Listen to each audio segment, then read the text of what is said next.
Okay, so first day back from Thanksgiving. Now, as you may recall, I took a trip to London and Ireland, and I did not get the guys anything, and I got hell to pay for it because I forgot the souvenirs. But I've done something a little different here. Now, I brought this from home. This is Thanksgiving stuffing. Because I felt bad that when I went to London, remember I forgot to get you guys some stuff? No cacti? Forgot. I brought you stuffing. No. And Appreciate the thought, but no. I'm stuffed out. What are you talking about? Stuffed No. out. This is a gift of love. Okay, everywhere, look, This is stuffing. the thought is nice, but everywhere you go from Thursday to Sunday night, somebody's shipping stuffing at you. Somebody's They're what? all home shifting Stuffing? stuffing at you. Shoving? They're shifting stuffing at you. So look at it. I got two kinds. I have the bread stuffing. That's what's left on the top, and then underneath is the fruit stuffing. You know, with like cranberries and stuff like that. Look, man. Man, I love it. I love stuffing. Come on. I love stuffing. Come on, Kenny, give it the sniff test. Kenny? Come on. Rule number 3. Right? If you One can day take you're the stuffing out by the cup. How many utensils do you have? Okay. You get to clean that up now. If you can take the stuffing out by Just the cup. have some I'm going to have a stuffing. piece right here. This is it. Just have some stuffing. stuffed Have a out. cup of stuffing. I'm stuffed out. Cup of stuffing. Oh. Is there anything better than couple stuffing around the holidays? Have some- I think that. Yeah, okay, come on. Now, have I made up for good. London? That's really good. Have I made up for London? Yes. Let me see. Have I made up for London? Perishable item. Have I made up for London? Perishable item. Have I made up for London? Yes, you made up for London. Have I made up for Ireland? Absolutely. Let's call it a newspaper, man. What did Kids Mitch, at home? What did Mitch bring you from London? When Well, you- we got when- When you Don't try forget this. to buy stuff at the airport, you can always make up a thing of stuffing, and everybody will be friends with you once more.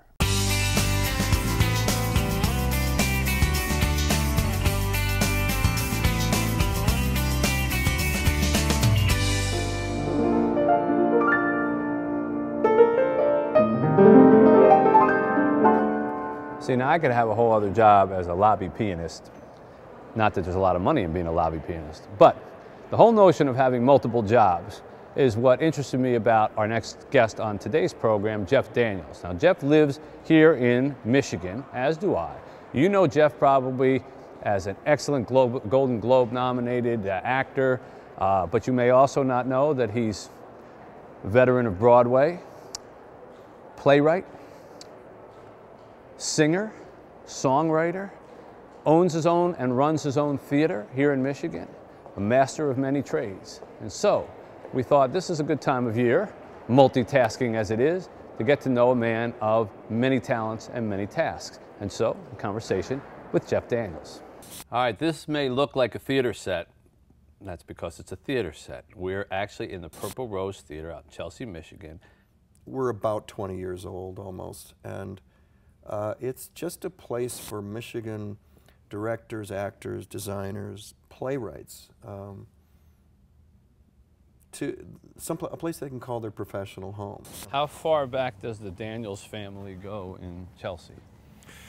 Certainly in Chelsea, certainly the turn of the century. Wow. And, Do you think there are two types of people in America, small town people and big city people? Yeah. There certainly seem to be, and yet I seem to exist in both places. Yeah. Did anybody tell you at the time from Hollywood, you're crazy, Jeff, you're killing your career by not living in Los Angeles or New York? One of the biggest thrills was to have movie directors fly here.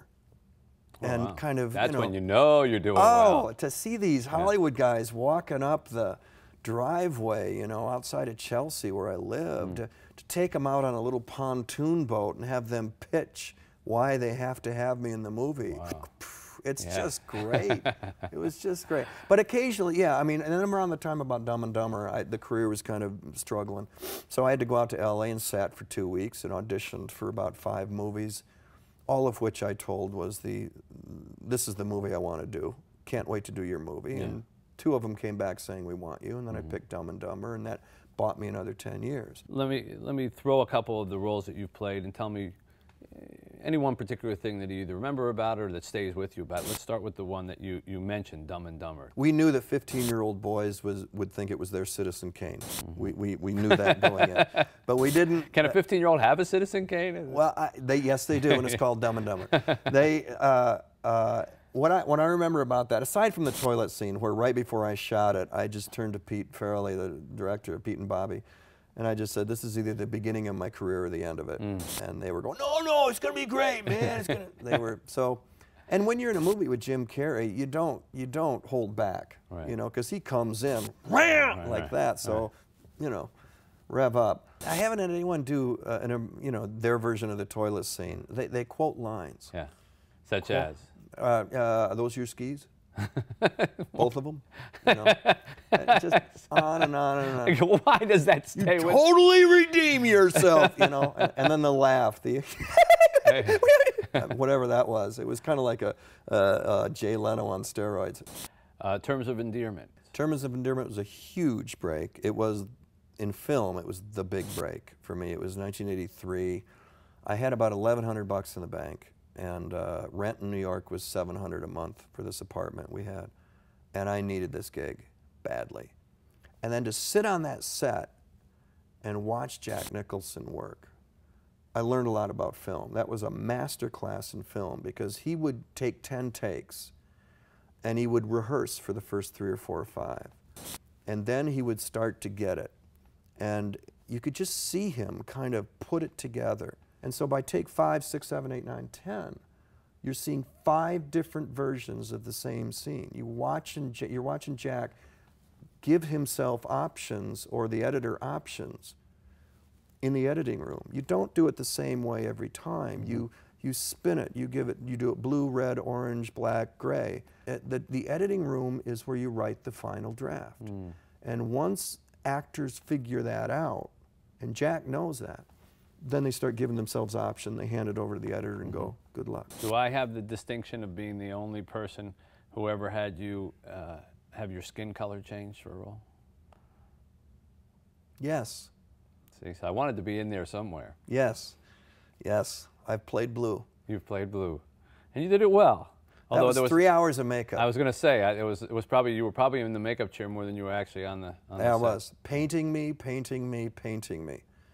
Yeah, forever to get on, came off pretty quickly. I mean, you just lay there in the makeup chair, and these people, at the end of the day, they're just scrubbing you down like a horse at the end of a race.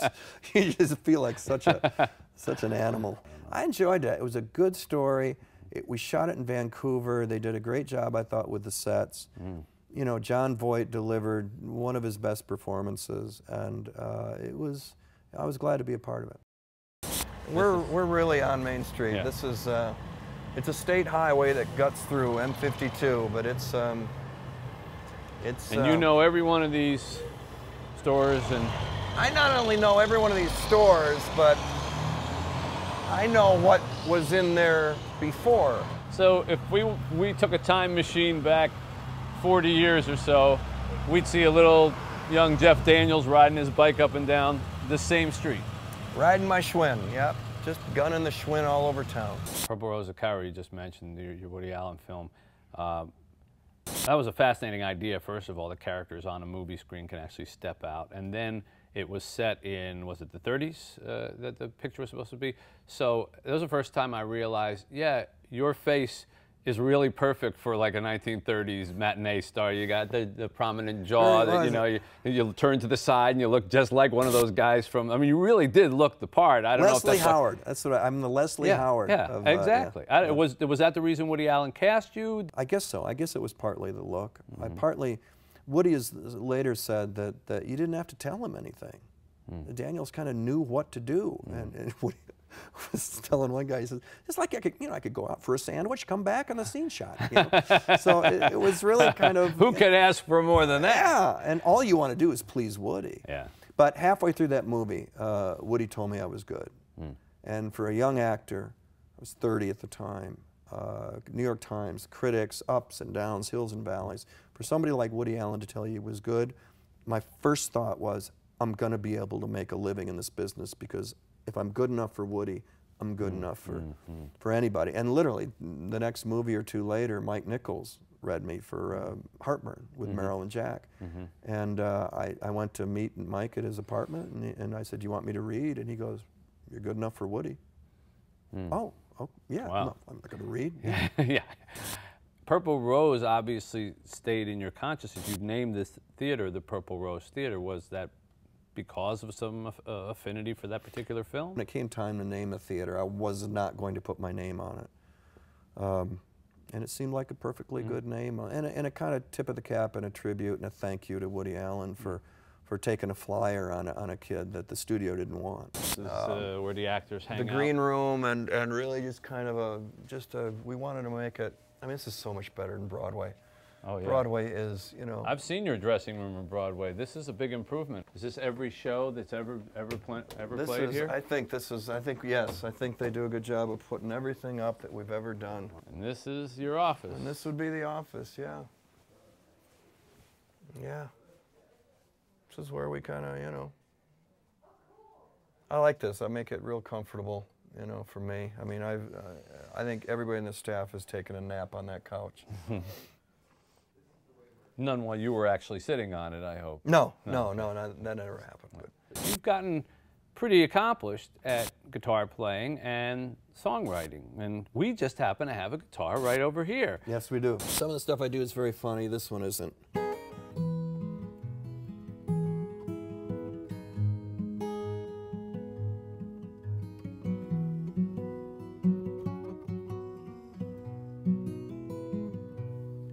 On an old familiar shoreline, I found a feather in the sand.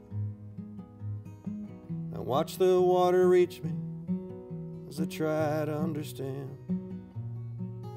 Am I really where I come from?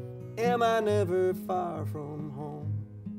And then that quarter moon went and spoke too soon. Now I wish I weren't alone. I can see everywhere I've been to. The Grand Opera House in Oshkosh, and I'm doing the sound check, and we're sold out. So they're cranked, they're ready to have a good time, and that's a great audience to play for. But you can sit on a stage like in Oshkosh, for instance, or Calumet, that's got a great opera house, and they'll tell you that Mark Twain spoke on this stage, or that the Marx Brothers, when they came through with their vaudeville act at the turn of the century, played the stage, or Sarah Bernhardt did Shakespeare on this, and you just, that's cool. And that's now very Jeff cool. Daniels, you just finished a run on Broadway in God of Carnage, which has got to be one of the most successful comedies in recent memory on Broadway. You guys were playing to sold-out audiences during the worst economic depression in 75 years. The story was just the two couples were meeting to discuss their two 11-year-old boys at the playground who got in a little fight. And so the parents were there to basically overparent, but were there to kind of discuss it to make sure that little Benjamin didn't hit little Henry again. Well, these things never go well. It's danger. It's got danger written all over it. And Yasmina Reza, who wrote the play, who wrote art, just did a wonderful job of creating this setting where these two sets of parents eventually just go for the jugular like attack dogs at each other and also within their own marriages. Well, we got, you know, heralded like it, you know, we had reinvented acting, you know. We were legendary, and we were still just a month into the run, and we had to live up to this legendary status every night, and it was just like, ay, ay, ay. But it was a great experience. It was probably once in a lifetime. Can you talk for a moment about theater as the art of theater? We're sitting on a set of a small town theater that's thrived for many years. In Shakespeare's day, they literally used to put on plays in the middle of the square, and that's why they always used to begin with wars and fights. It's because they had to get people's attention because it was in the middle of the shopping market. You know, now the world has gone, it seems, to the farthest extreme, where the only place it seems that theater can survive at all is in a 5 or 6 block radius of New York City, and every place else is just doing mimics or imitations, or the theaters are dying. Talk about what, as an actor, you feel is lost if places like this don't exist and thrive. The American theater has gotten far too serious, meaningful, and important. I think that's one of the things that's been killing it. And my theory is that when Milton Berle put on a dress and went drag on TV, and you know, millions of people went to television, the theater's only reaction was, well, we're above that. And so anytime you do comedy or you do something that relates directly to them, that when you do that, you connect. And I think because the American theater, and this starts in New York, has become so self-important that a lot of people go to theater and are told that they're supposed to enjoy this, that are supposed to, you know, think that this is an incredible thing, didn't feel a thing, and then they leave telling their friends that, oh my God, I saw it, it was brilliant. Did you feel anything? No. Did it move you? Not really, no. These smaller theaters, smaller professional theaters across the country, the secret we have found is that right for them, right for the guy sitting in the third row who doesn't care about the Tony Awards, who doesn't care about any of that. And we have certainly done that with the Escanaba series. It's set in Michigan, it's about Michigan, it's, you know, we don't pretend that this is going to go to Broadway, and we don't want you to think that, oh, this was done in New York last year, so you should like it. I can see everywhere I've been to. I can see who I came to be. I can see everywhere I'm going. I can see the Michigan in me. I can see. When I look back, I had a friend of mine after the 10 years in New York City, and then we were going to move back for the kids in '86. I told this actor friend of mine, I said, I'm moving back to Michigan. And he goes, you never left. You know, you've had a foot in that state ever since you arrived in New York City. And it's... And now you got both feet in the state.